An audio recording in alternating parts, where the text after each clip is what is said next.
जय गुरुदेव। आइए सुनते हैं योग ऋषि वेदमूर्ति तपोनिष्ठ पंडित श्रीराम शर्मा आचार्य जी के प्रवचन एवं लेख से संकलित आत्मबल और परमात्मा की प्राप्ति। जिस विचारधारा में मनुष्य परिभ्रमण करता है वैसा ही स्वयं बनने लगता है। जो आदर्श सिद्धांत लक्ष्य श्रद्धा पूर्वक अंतः भूमि में धारण किए जाते हैं उनका एक सांचा तैयार हो जाता है। इस सांचे में गीली मिट्टी की तरह मनुष्य ढलने लगता है और यदि कुछ समय लगातार दृढ़ता एवं श्रद्धा पूर्वक ये प्रयत्न जारी रहे तो जीवन पकी हुई प्रतिमूर्ति की तरह ठीक उसी प्रकार का बन जाता है। चोरी डकैती ठगी व्यभिचार बेईमानी आदि दुष्कर्म कोई व्यक्ति यकायक नहीं कर बैठता। विचार बहुत पूर्व से उसके मन में चक्कर लगाते हैं। इससे धीरे धीरे उसकी प्रवृत्ति इस ओर ढलती जाती है और एक दिन सफल बदमाश बन जाता है। यही बात भलाई के मार्ग में होती है।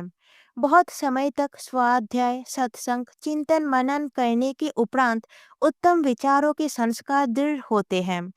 तब कहीं प्रत्यक्ष जीवन में वे लक्षण प्रकट होते हैं और वह वैसा बन जाता है। पदार्थ विज्ञान के ज्ञाताओं को विदित है कि समान श्रेणी के पदार्थों की सहायता से सूक्ष्म तत्वों का आकर्षण और प्रकटीकरण हो सकता है। गंधक फास्फोरस पोटास सरीखे अग्नि तत्व प्रधान पदार्थों का अमोघ प्रक्रिया के साथ संघर्ष करने से विश्वव्यापी सूक्ष्म अग्नि तत्व चिंगारी के रूप में प्रकट हो जाता है। इसी प्रकार शब्द और विचारों की सहायता से चैतन्य तत्वों का आकर्षण और प्रकटीकरण हो सकता है। एक लेखक या वक्ता एक विशेष अनुभूति के साथ लोगों के सामने अपने विचार इस प्रकार रखता है कि वे विविध भाववेश में डूबने उतरने लगते हैं। हंसते को रुला देना और रोते को हंसा देना कुशल वक्ता के बाएं हाथ का खेल है। इसी प्रकार क्रोध घृणा प्रतिहिंसा या दया क्षमा उपकार आदि के भावावेश शब्द और विचारों की सहायता से किसी व्यक्ति में पैदा किए जा सकते हैं। भावनाओं का आवागमन शब्द और विचारों की सहायता से होता है। संगीत नृत्य गान रोदन हुंकार गर्जना गाली ललकार विनय मुस्कुराहट अट्टहास तिरस्कार अहंकार से सने हुए शब्द सुनने वालों के मन में विविध प्रकार के भाव उत्पन्न करते हैं और उन भावों से उत्तेजित होकर मनुष्य बड़े बड़े दुस्साहसपूर्ण कार्य कर डालते हैं।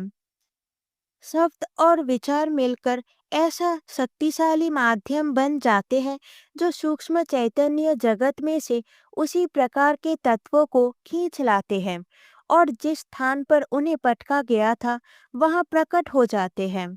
दूसरों के ऊपर ही नहीं अपने ऊपर भी अमूक प्रकार के चैतन्य तत्वों को इसी माध्यम द्वारा भरा जा सकता है।